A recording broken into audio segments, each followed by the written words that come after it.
یہ کہانی ہے باربروسا کی جو تاریخی کتابوں سے ماخوذ ہے۔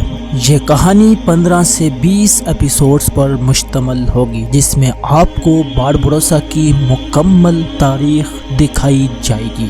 خیر الدین باربروسا البز میں پیدا ہوئے اور ان کا اصل نام خضر تھا۔ ان کے والد کا نام یعقوب تھا۔ خیر الدین باربروسا کے 3 بھائی تھے۔ چاروں بھائیوں میں سے سب سے بڑے کا نام اسحاق، پھر الیاس تھا، پھر عروج تھا اور پھر خضر یعنی خیر الدین باربروسا تھا، اور ان کے تینوں بھائی ملاح کا پیشہ اختیار کرتے تھے۔ خیر الدین باربروسا بچپن میں کمہار کی بٹی پر کام کیا تھا۔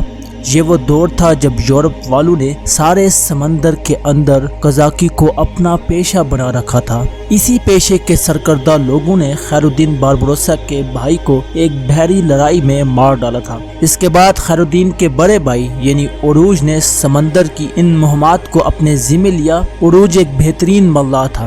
اس کی داڑھی شعلے کی طرح سخت تھی اور وہ بڑا فیاض طبع تھا۔ مختلف جزیروں میں وہ ہسپانیوں سے برسرے پیکار رہا۔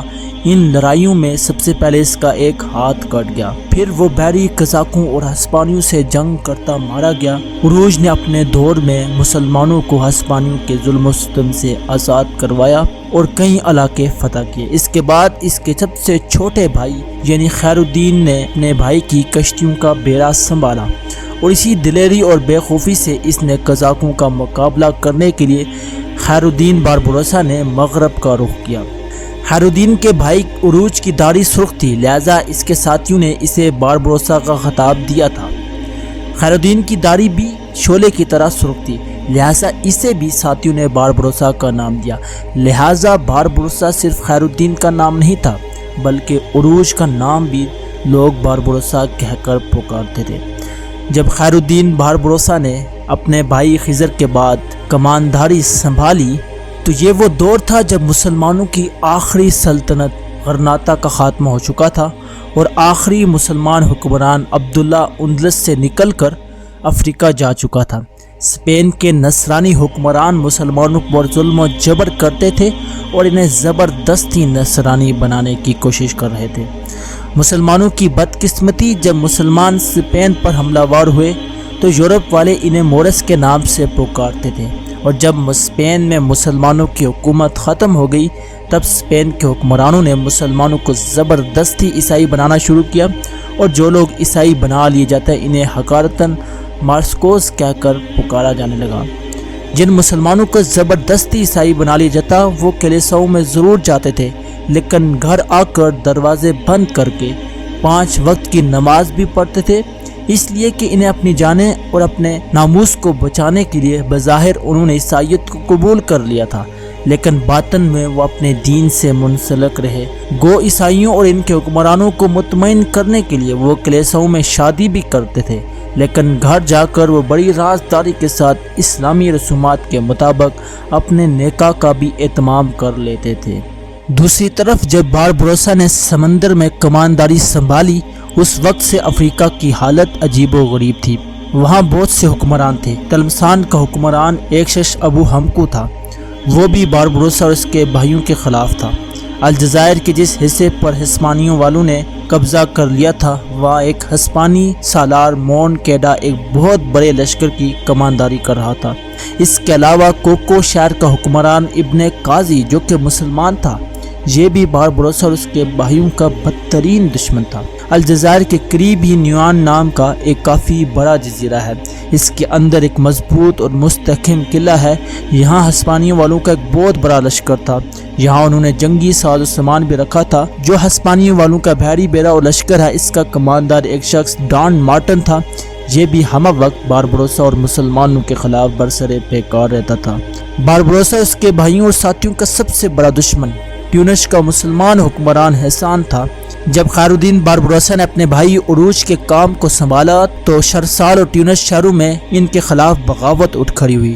کوکو شہر کا حکمران ابن قاضی اپنے حمایتی قبائل کے ساتھ باربروسا کے خلاف ہو گیا۔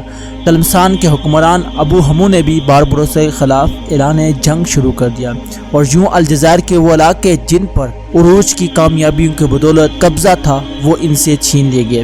اب صورتحال یہ ہے کہ اب باربروسا اپنے ساتھیوں کے ساتھ مشرق کی طرف جائیں گے اور اپنا ایک نمائندہ باربروسا نے ترکی کے سلطان سلیم کی طرف روانہ کیا تھا تاکہ افریقہ کے اندر ہسپانیہ کے علاوہ جو ہسپانی نواز اور مسلمان دشمن قوتیں ہیں اور جو غدار ہیں ان سے نبرد آزما ہو کر نہ صرف یہ کہ ان سے مسلمانوں کی بربادی کا انتقام لیا جائے بلکہ انہیں زیر کر کے افریقہ کے ان علاقوں میں مسلمانوں کی حکمرانی کو مضبوط بنایا جا سکے۔ باربروسا نے ترک سلطان سلیم کی خدمت میں اپنا ایلچی روانہ کیا اور دوسری طرف ہسپانیہ میں باربروسا نے اپنا سب سے قابل اعتماد محاذ کو روانہ کیا تاکہ وہ ہسپانیہ میں پسے ہوئے مسلمانوں کو نکال کر افریقہ اور الجزائر میں لا کر آباد کرے۔ ہسپانیہ میں جو مسلمان عیسائیت کو قبول نہیں کرنا چاہتے، خیر الدین باربروسا اور اس کے ساتھیوں نے یہ طے کر رکھا تھا کہ جو مسلمان عیسائیت قبول نہیں کرتے ان سرزمینوں سے نکال کر کے افریقہ تک پہنچاتے رہیں گے، اور اس کام کو یہ لوگ بخوبی انجام دیتے رہے۔ باربروسا نے اپنا جو ایلچی سلطنت عثمانیہ کے سلطان سلیم کے ہاں روانہ کیا وہ پہنچ چکا تھا۔ اس وقت سلطان سلیم مصر سے قسطنطنیہ کا سفر کر رہے تھے۔ اناطولیہ کے میدانوں میں وہ پڑاؤ کیے ہوئے تھے۔ سلطان اس وقت اپنے خیمے میں اپنے وزیر محمد کے ساتھ کسی موضوع پر گفتگو کر رہا تھا کہ سلطان کا چوبدار خیمے کے دروازے پر نمودار ہوا۔ سلطان نے اسے ہاتھ کے اشارے سے اندر آنے کے لیے کہا۔ چوبدار آگے بڑھا اور سلطان کو مخاطب کرتے ہوئے کہنے لگا، سلطان محترم خیر الدین باربروسا کے 2 قاصد ابھی ہمارے لشکر میں داخل ہوئے ہیں اور فی الفور آپ کی خدمت میں حاضری دینے کے لیے التماس کرتے ہیں۔ وہ امیر خیر الدین باربروسا کی طرف سے آپ کے لیے کوئی اہم پیغام لے کر آئے ہیں۔ سلطان سلیم نے اس موقع پر اپنے وزیر محمد کی طرف ذو معنی انداز میں دیکھا، پھر اپنے چوبیدار کو مخاطب کر کے کہا، تم تھوڑی دیر خیمے سے باہر رکو، میں مشورہ کر کے تمہیں بتاتا ہوں۔ چوبیدار باہر نکلا تو خیمے کے قریب ہی کھڑا ہو گیا۔ اس کے جانے کے بعد سلطان نے اپنے وزیر کو مخاطب کر کے کہنا شروع کیا، میرے عزیز خیر الدین باربروسا کا نام تمہارے لیے اجنبی نہیں ہے اور میرے لیے بھی اجنبی نہیں ہے۔ اس کے اور اس کے بھائیوں کے سمندر کے اندر مسلمانوں کے لیے خدمات قابل تعریف ہیں۔ تمہارا اندازہ کیا کہتا ہے قاصد کس غرض سے میرے پاس آئے ہوں گے؟ محمد تھوڑی دیر سوچتا رہا، پھر عقیدت بڑے انداز میں سلطان سلیم کی طرف دیکھتے ہوئے کہنے لگا، سلطان محترم، اس میں کوئی شک نہیں کہ ماضی میں خیر الدین باربروسا اور اس کے بھائی سمندر کے جانسوز سکوت میں بپھرتی گرتی کرکتی برق کی طرح مسلمانوں کے دشمنوں پر حملہ وار ہوتے رہے۔ یورپ کے بڑے بڑے قزاقوں اور لٹیروں نے سمندر کے اندر ان کا مقابلہ کرنا چاہا، لیکن یہ عدم کا راستہ دکھاتی موت اور حسد کو نصیب کرتے سوز کی طرح ان پر حملہ وار ہوتے رہے اور مسلمانوں کے خلاف ان کی کوششوں کو ہمیشہ ناکام بناتے رہے۔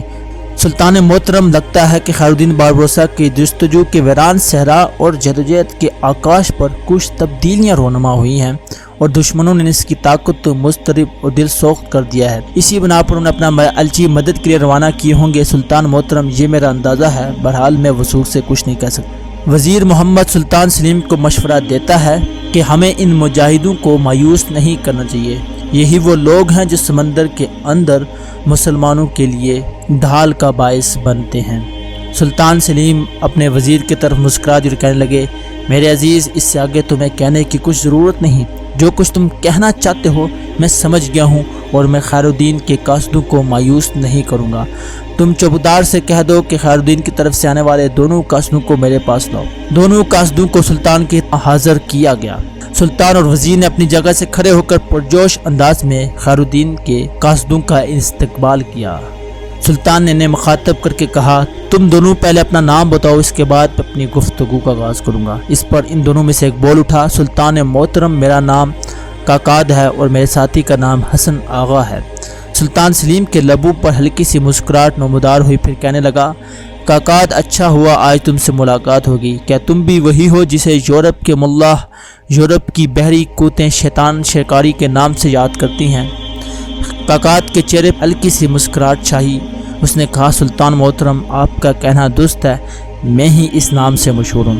سلطان سلیم نے باربروسا کے ایلچی سے پوچھا، تمہارے ساتھیوں میں کون کون ہیں؟ ایلچی عقاد بولا، سلطان محترم، ہمارے ساتھی تو بہت ہیں، لیکن سرکردہ لوگوں میں امیر خیر الدین باربروسا اور ہم دونوں کے علاوہ حسن کرسو ہے، جو کہ انتہائی منجا ہوا دلیر سالہ اور مخلص انسان ہے۔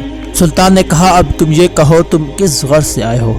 جواب میں خیرالدین باربروسا کیلچی نے افریقہ کی سرزمینوں میں جو حالات نمودار ہوئے تھے اس کی تفصیل سلطان اور وزیر کو بتا دی۔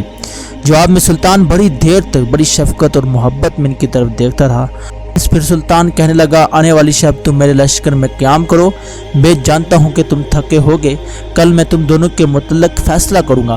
پھر یہ بات ذہن میں رکھ کر آرام کرنا کہ میں تم دونوں کو مایوس نہیں کروں گا۔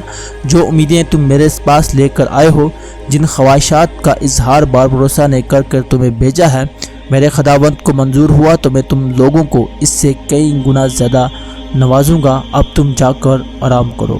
نیکسٹ کس میں دیکھیے کیا خیرالدین باربروسا کے ایلچی سلطان کا پیغام لے کر واپس بحفاظت پہنچ جائیں گے یا نہیں۔